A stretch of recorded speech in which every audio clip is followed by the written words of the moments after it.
Right now I am surrounded by the last hunter-gatherers on Earth. Unchanged for 50,000 years. And over the next 3 days I will step back in time and experience what it's like to live with a tribe that still preserves the lifestyle of the first ever humans on Earth.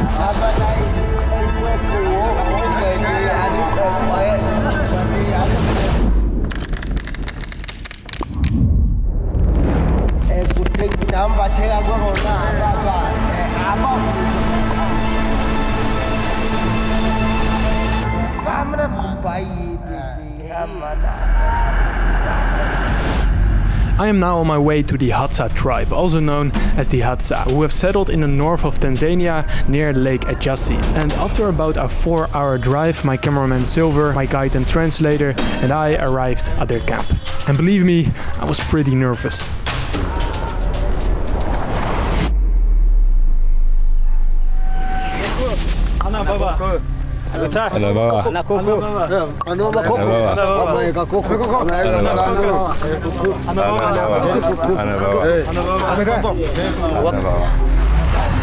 This group is one of the last 1,200 people who still live this way. And in the span of 3 days I'll be hunting monkeys with them, watching how they make fire from absolutely nothing, drinking brown contaminated water, and finally eating part of their prey, a monkey's brain. This is truly going to be a bizarre experience, and I didn't even know this was humanly possible to lay on film. Why are they making fire now? Do they have something to cook or? You know, maybe you see the guy, they roll the tobacco, sometimes want to smoke, they make a fire, yeah?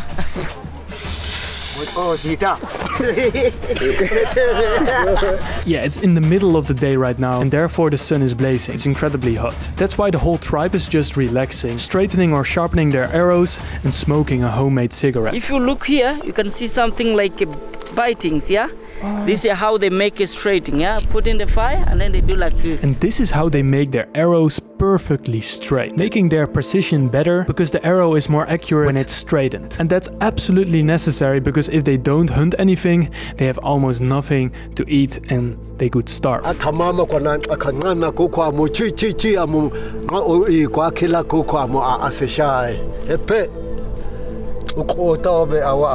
They have some poison, they put in the poison when they shoot. The Hadza tribe can hunt very large animals from lions to elephants. And if you were to shoot at them with a harmless little arrow like this, nothing would happen, of course. That's why they use a homemade poisonous arrow in order to stop the heart of the big animal, and therefore they have to shoot it only once.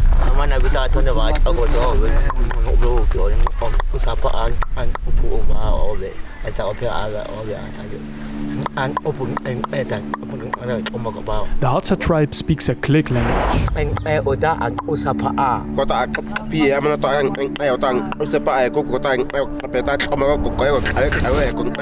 This language is now spoken by only 1,200 people, making it one of the most unique languages in the world. And lucky me, I brought a translator who translated everything they said. And did you know their language is based on animal sounds? For example, the sounds animals make when they are dying or suffering in pain.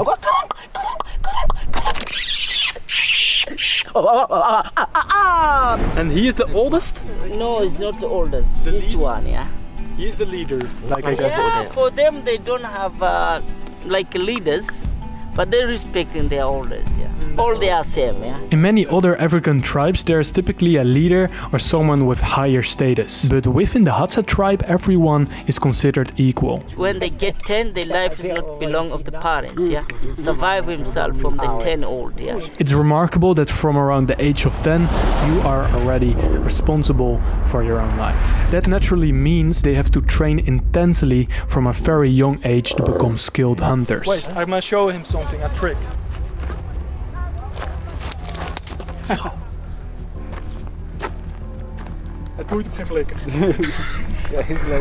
The longer I looked at this little kid, the more I could see the coldness in his eyes. What of course says a lot about how he is raised.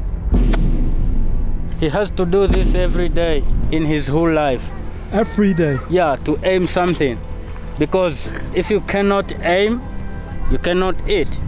And then you cannot survive. No, it makes sense. Yeah.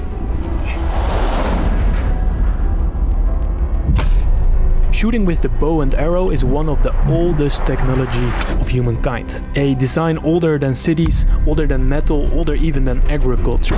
When he pulls that string, he's repeating a gesture that humans have made for tens of thousands of years. You don't just say, I'm a soldier, I don't need training. I already know how to shoot.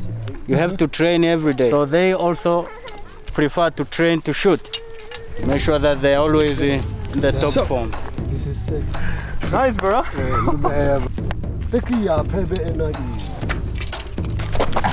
Oh man, it's really hard. It's one real deep. See, it went all this way deep. His bicep, bro. Yeah. Okene anabe hashane, Frank. Ono akanabe hazane. Okono hashabe danane, Frank. What is your name? Ondoshi. Ondoshi. Ondoshi. Lokota seme ay ota Ondoshi is a food. Can you ask him Yes. if he has kids? That one? Amana. The small ones is called shukwa aya. Shukwa ayeya. Shukwa aya. Popo wako. Antelope. You killed it? Yeah, he's coming. What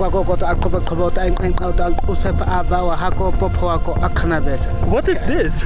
This is a baboon, yeah? Crazy. Skin baboon, yeah? Each thing Yes, means one kill. Yes. You can tell how experienced an Hadza tribe member is by just looking at their bow, because each tied piece of hair represents one animal they've killed.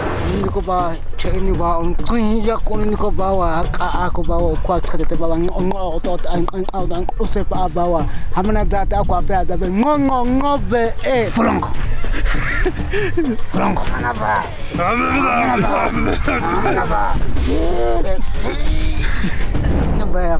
So right now it's about 5 p.m. and the Hadza tribe chooses this time with intention, because at this time of the day it's not super hot and therefore they sweat less, which means they can hunt for longer. And when I looked around here, the ground seemed blank, but to them it's information: tracks, direction, speed, even how long ago an animal passed. And every hunt they approximately set 36,000 steps in total, which is almost about the same as a marathon. And if I were to do that without much food or water, I would definitely collapse. And therefore you can also see that the evolution of these people is quite different. They can hunt, they can move with low water, low energy and low food.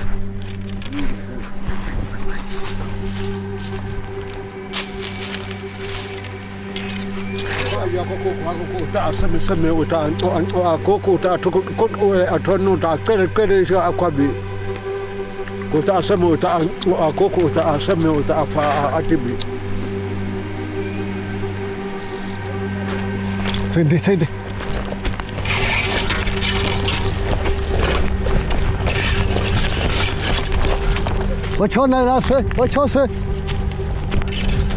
Chose.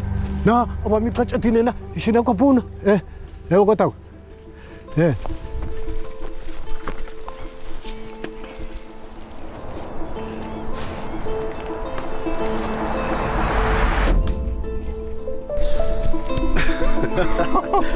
Holy hell. This is quite a small prey compared to what we are gonna catch tomorrow.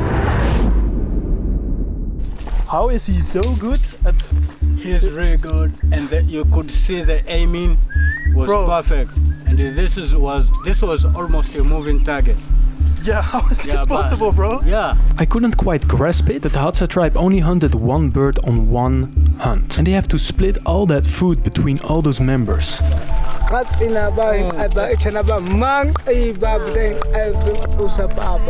Besides handling low food incredibly good, they also have a thicker skin because of evolution to protect themselves from the sharp bush environment they've been living in for over 50,000 years.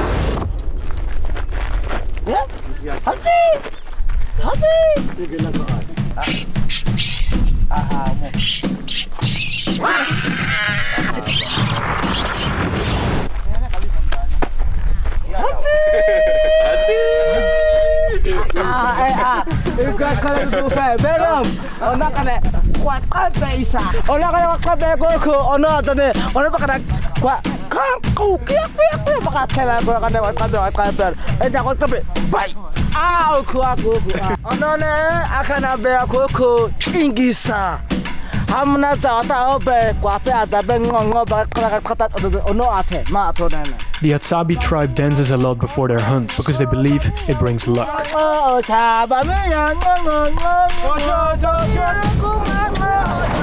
Right now we're gonna eat the little bird. And what's funny about the Hadza tribe is that they're very ethical to the elders. Because the elders can just eat this little snack purely out of logic and respect. Because the elders are the most weak. And if they don't eat much, they probably die faster than the younger guys of the Hadza tribe.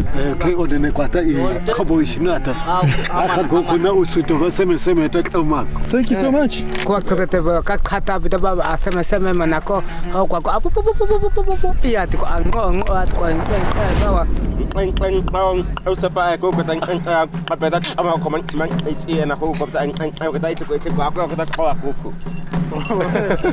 What is this? Baboon? Yeah, it's EN. Wait. What happens to his cheek? They cut it. Yeah. Why? Clear. Now it's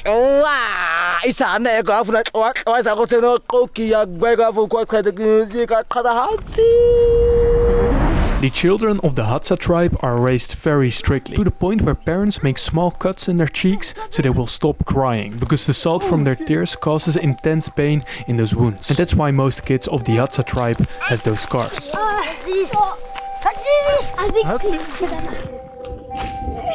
Look. Huh? Eat?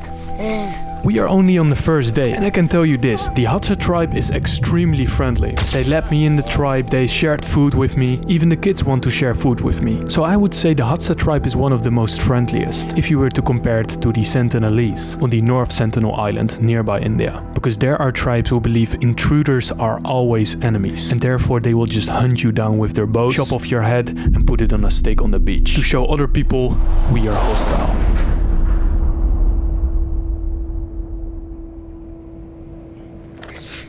The Hadza tribe always sits around the fire when the sun starts to sink in the horizon. They talk about tomorrow, their plans, and I can tell you this, they are very present. They don't think about how they are gonna pay their taxes. They don't think about money. They have a blast, they talk with each other, and they just smile, laugh, and when they get something with the hunt, they eat. And as a typical Westerner, raised in a modern way, this day has been truly impressive so far. My eyes have been opened to how things used to be in the past. And to be honest, I can learn a lot from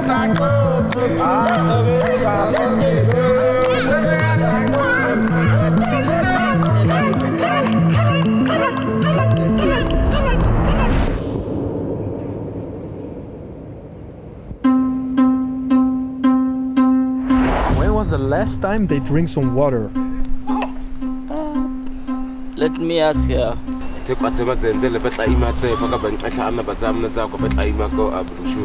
Just like 2 days, before they drinks, Yesterday they don't drink. So you have to be aware of this. Right now it's like 28 degrees, and these guys have hunted a lot during these days, and they didn't even drink. They are like superhumans if you really think about it.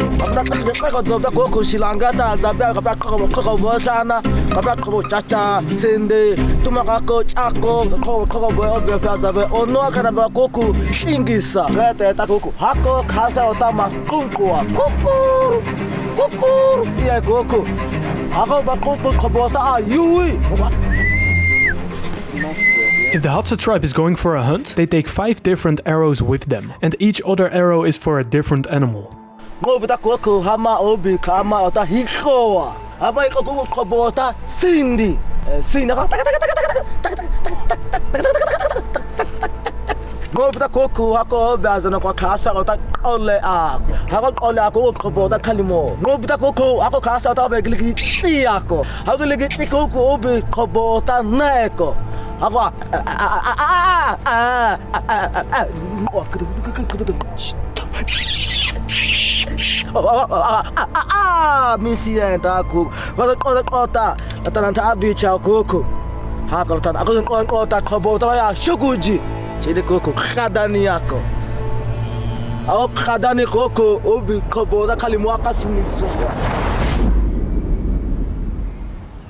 Okay, so today is the big hunt, and what they do is pretty smart. They are right now spreading out a little bit, because when they split out, the area they create is much and much bigger where they can find animals. And since yesterday's catch wasn't too big, their goal for today is to get a big animal. And of course, get some drinking water. And I'm really curious where they are getting the drink water from, seeing the landscape is incredibly dry.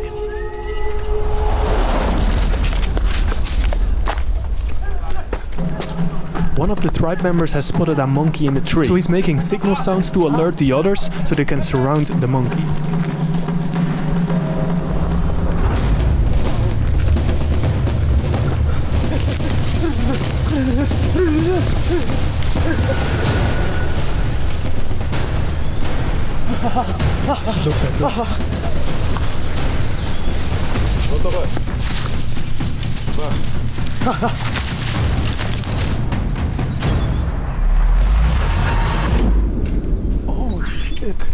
Dat is een headshot, man.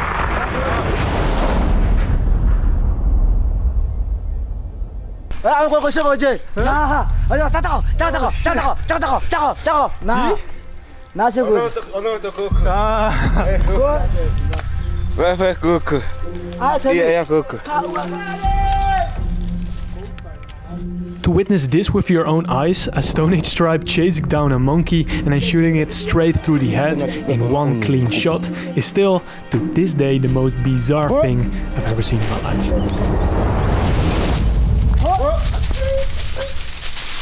Holy shit.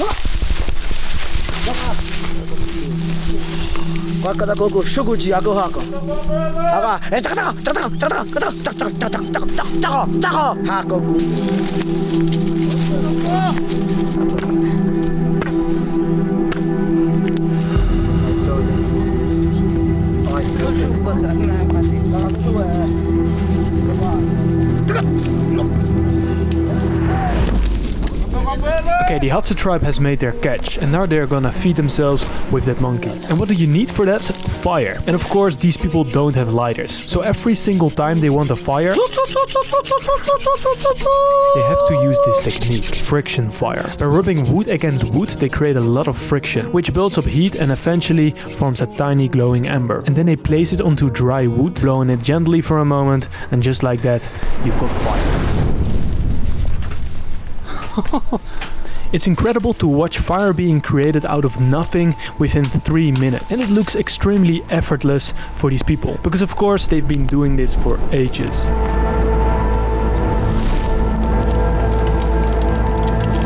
At this moment it really felt I was walking in a movie. It didn't feel real, like I was teleported back in time.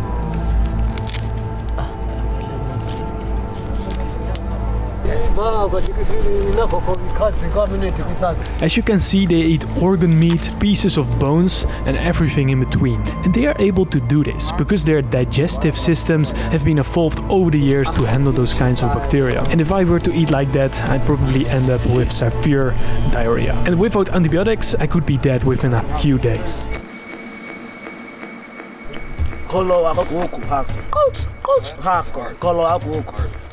He just ate a heart like it's nothing. These people are from a different planet.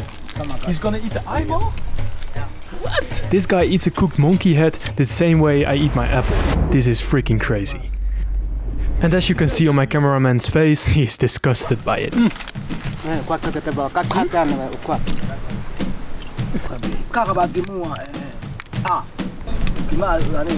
Yeah, I probably should never have done this. Eating monkey brain, and it was still half raw. And trust me, after these recordings, I had to go on a serious course of antibiotics. But anyway, the monkey has been eaten, and now the Hadza tribe is searching for water. So they always know that whenever they come to this tree, they find the water. Because as you have seen, the environment is super dry. There's no river, there's no stream. This savanna is incredibly dry. You don't see a single river flowing with water. Luckily, it rained here a while back, and all that rainwater has been stored inside this tree. And believe me, the water inside the tree is far from clean. It's filled with bacteria and potential infections. Yeah, koko abibe koko activists akesa tikoko ta osepa anja ko tete ko tlika ta xwa kujita semeta khata koko ta fa activity What the fuck? Right now I wanted to learn them a handshake from the Netherlands where I'm originally from. Because to be honest, I've just been filming them and I didn't make a friendship as yet. So I guess I had to be creative.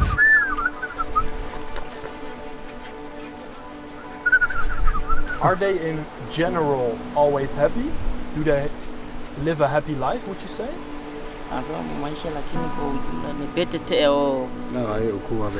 The people they look at, these people, they are very tough life. But this, from them, they look at us, we have a bad life. Really? More than they think them. we have a bad life? Yes. They're sleeping there and then they wake up in the morning, sit in the fire and then they go hunting and no anybody they can control. They control their life themselves. Yeah, they are free. Yeah, these people are truly free. And their only real form of stress is hunting. And for me, it's so strange to watch grown men just sitting there for hours doing absolutely nothing. When was the last time you stared into the distance for a full hour and did nothing at all? In this modern day of age, we are constantly distracted, probably by the device right in front of us. But these people from the Hadza tribe, they don't have that. The only real dopamine to their brain is hunting, eating and making love. Is it possible to measure some strength? Them versus like a Western guy? I'm pretty curious. Are these people stronger, faster or more powerful than me?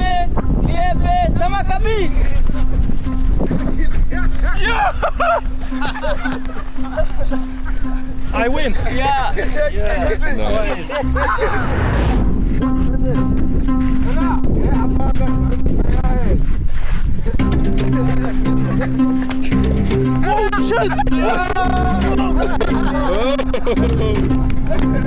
I might look stronger with a bigger chest, but this guy's strength is unreal. It's raw functional power built from survival and not the gym. Die gast is sterk, jongen. In the Hadza tribe, the women have their own clear role. The men focus on hunting, the women on the other hand cook, gather berries, collect fruit and vegetables. Women is mostly going to find some tubers, some roots. There's a very clear division between men and women in this tribe, and together they live a relatively peaceful life. If the men return from a hunt without a big catch, it's the women who make sure there's still food on the table. I guess their gathering keeps the tribe alive. It's around 3 in the afternoon now, and we're searching for some honey. Besides meat, honey is one of their favorite foods. This one is empty? Yeah, this one does not have honey. Unfortunately, there's no honey left at this location, so we move to the next spot. But the honey is also gone there, most likely taken by another Hadza group. Oh shit. What the fuck? This guy just had a big fight with a monkey. He shot the monkey in the leg, therefore the monkey didn't die. So when he was about to take the wounded monkey, the monkey fought back. Oh, he was bitten. Yeah, by this monkey. Oh shit. Being bitten by a wild monkey leaves a high risk with rabies. And as a remedy, they piss over the leg in order to disinfect the wound.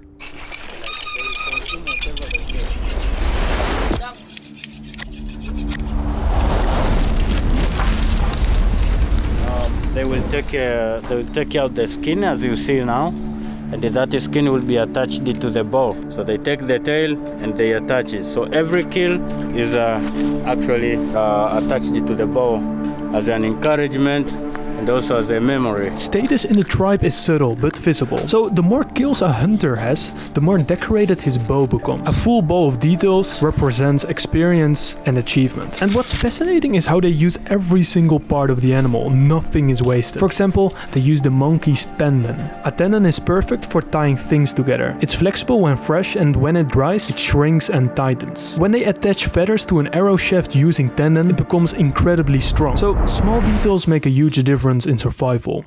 Because the arrow goes like this when they shoot. So it ensures the right direction and the precision.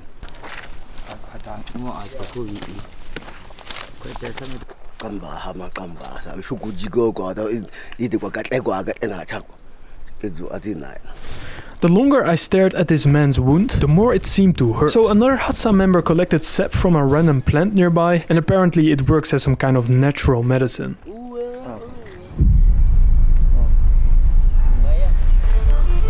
Right now we are walking to a special tree, which contains poison for their arrows. And they use that poison to hunt down big animals, because with a simple arrow, you cannot take down a buffalo. Okay, so this is the process of getting the poison. The poison comes from the desert rose tree. It contains a substance called cardiac glycoside, a natural compound that disrupts the heart muscle of a prey animal. But before it becomes toxic, they first have to boil it. The heat triggers a chemical reaction, and after about 10 minutes, it turns into a thick black substance, which they put onto the arrow shaft. And once the arrow enters the flesh, the poison flows into the bloodstream.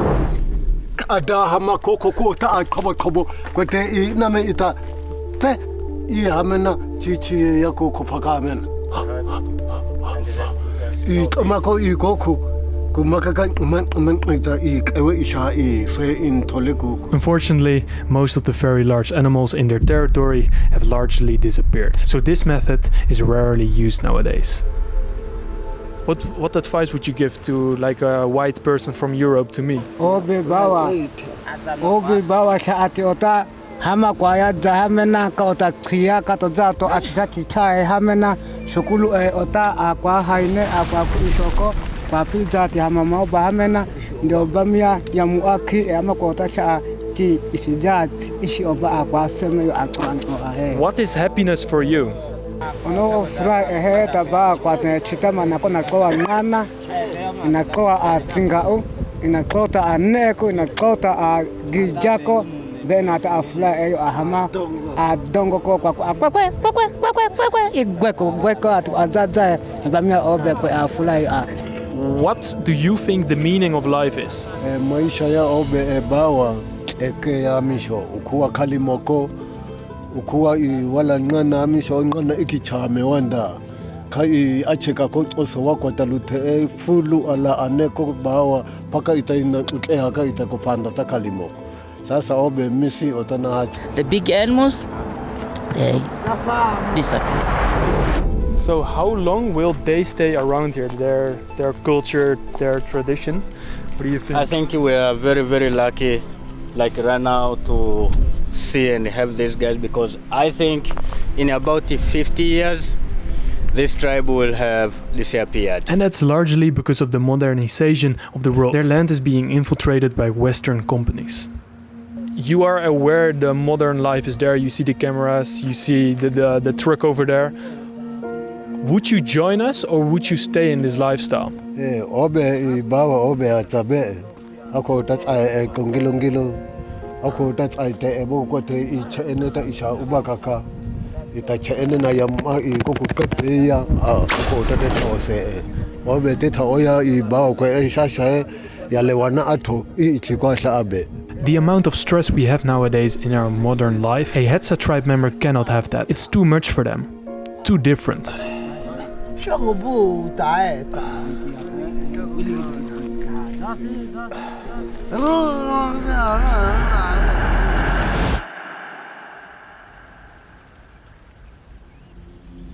The past few days with the Hadza tribe have truly awakened me. They made me feel what life is really about. Connection, silence, simplicity, and returning to the core of who we are as human beings. And maybe 50 years from now, this way of life won't even exist anymore. Their land is shrinking, the animals are slowly disappearing, and meanwhile in the West, we keep running, chasing comfort, chasing technology. And I have to ask myself, are we truly happier than they are? Maybe I'm one of the last people to document their story from beginning to end. And if that's the case, then I hope this film is not just a window into their world, but also a mirror for us as modern human beings.